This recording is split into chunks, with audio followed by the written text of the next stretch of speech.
Hello everyone, I'm Ken Moore. Um, I'm in my small garden area here. This is where I drink coffee at early in the morning. As you can see, I got a few of my plants here and all. I want to point out one thing. These plants grow from seeds. You don't have to tell them to grow.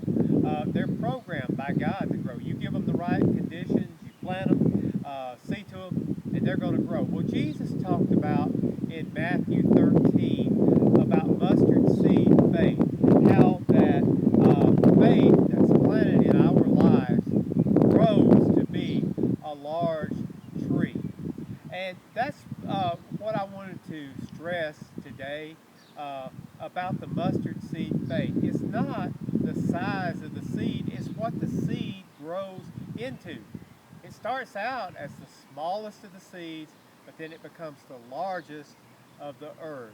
And that's what we need, the kind of faith we need in our lives. We need it to grow, we need it to prosper, we need it to turn into something big that only God can make.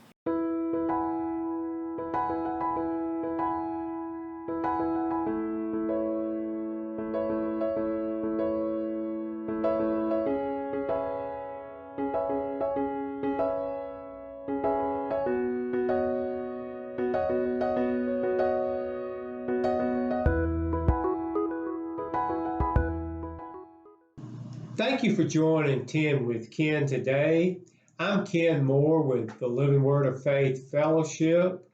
We're going to start a new series today. The title of it is Faith for Today. It'll be a three-part series, and I appreciate you joining us for each part of the series. But before we can talk about faith, before we even get started, we need to find out first, what is faith? That's my question. What is faith? Now, if everybody was giving me their answer, if everybody was talking about this, I'm sure I would get some interesting answers, and I'm sure that most of these answers would be pretty much the same. Faith is trusting in something or trusting in someone, putting your full trust and being assured that they're going to do whatever they said it was that they're going to do. But I want to go to Hebrews chapter 11, verse 1. I want to read the biblical definition of faith here.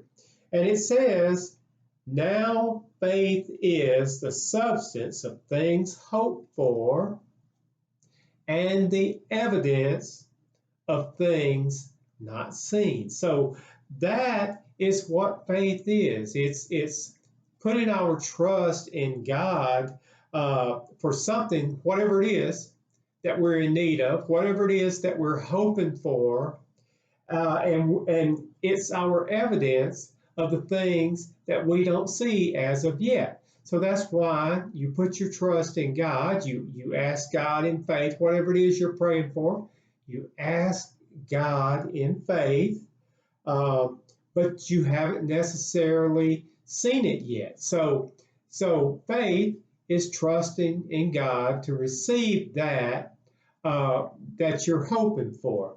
But you know, I want to go over and read some scripture now.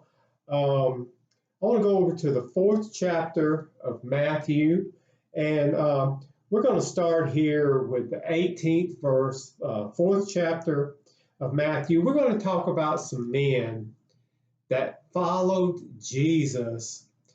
You might say on blind faith. This was the first time that these men had ever seen Jesus before, but they followed him anyway upon his request. Let's see what it says. And Jesus, walking by the Sea of Galilee, saw two brothers, Simon, called Peter, and Andrew, his brother, casting a net into the sea, for they were fishermen. So Jesus was walking by. He saw these two brothers. He saw them casting their net out there. They were out there doing their job. They were out there making a living. And Jesus walked by and he saw them. All right, verse 19. Then he said to them, "Follow me, and I will make you fishers of men." All right, verse 20. They immediately left their nets and followed him.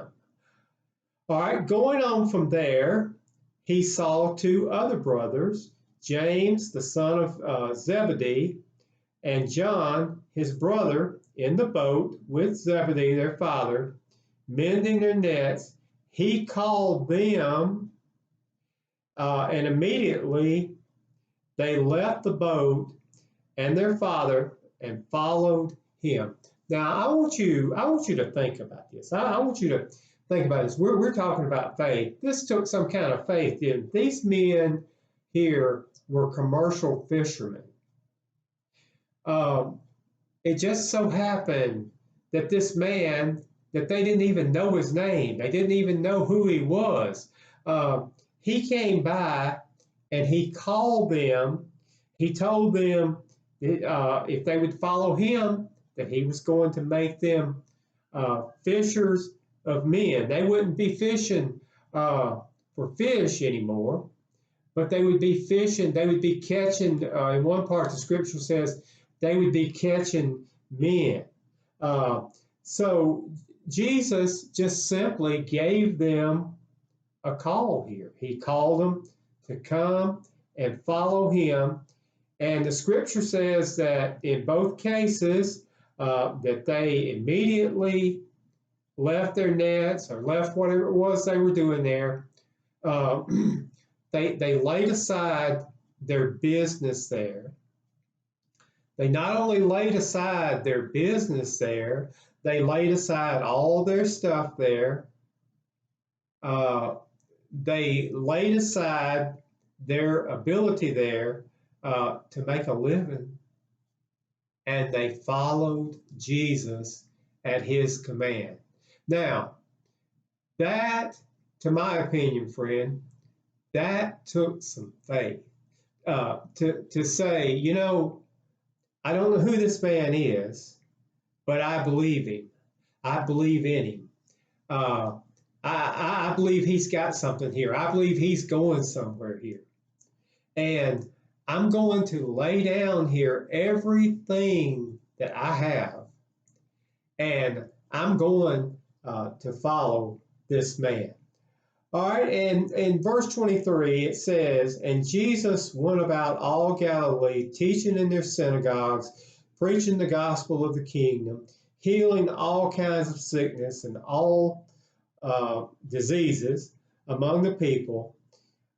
Then his fame went throughout all Syria, and they brought to him all sick people who were afflicted with various diseases and torments, and those who were demon possessed, epileptics, paralytics, and he healed them."